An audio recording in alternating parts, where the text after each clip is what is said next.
حبايب قلبي عاملين ايه؟ ونبدأ يومنا بالصلاة على النبي قبل اي حاجة.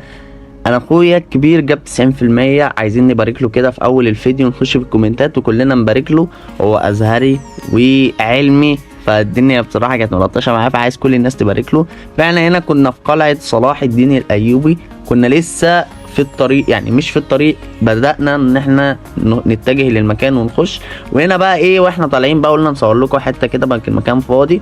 وهنا بقى يا جدعان اول ما دخلنا وخدنا التذاكر وكل حاجه، بصراحه الاسعار جميله جدا. الطالب المصري ب 30 جنيه، والشخص العادي ب 60 جنيه اللي هو مش طالب. طبعا الاجانب بيدفعوا اكتر من كده بكتير، ولكن عادي قشطه، عشان احنا طبعا من البلد ودي الحضاره بتاعتنا، فالمفروض ان احنا اصلا نخش ببلاش، بس قشطه يعني. تمام. انا بقى كنت بلقي كلمتين وبقول لكم يا جدعان احنا وصلنا 12000 متابع، عايزين نوصل ل 20000 متابع في اسرع وقت. وهنا يا جماعه بقى كنا بنصور المكان، صراحه المكان نظيف جدا وجميل جدا، وغير ان انت بتعيش تحس ان انت بره مصر، لان انت بتقابل جميع الجنسيات هناك، اجنبيين، واكتر حد هناك اللي هم الكوريين واليابانيين. وهنا بقى كنت بصور لك المكان من فوق، وبصراحه مكان جميل جدا.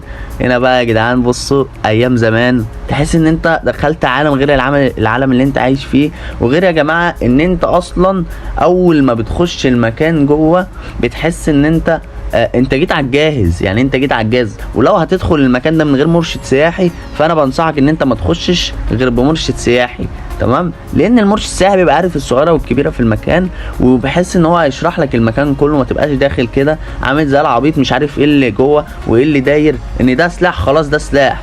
لا، هو بيشرح لك السلاح ده عملوه ازاي، وان هو استخدموه في ايه والكلام دوت. وهنا بقى يا جدعان لو عجبكم السلسله من الفيديوهات ديت، فقولوا لي كمل عشان نستمر في الباقي الفيديوهات ديت. ورحلتنا في سياحه، هننزل سياحات في اماكن كتير جدا باذن الله الايام اللي جايه. يلا نشوفكم في الحلقه الجايه باذن الله يا اخواتي، وكل سنه وانتم طيبين، عشان هنبدا سنه جديده. اللي بقى داخل تانية ثانوي وتالتة ثانوي ربنا معاه. هنا بقى انا هسيبك تتفرج على المنظر شويه، المنظر الجميل، وما تنساش تعمل فولو قبل ما تمشي.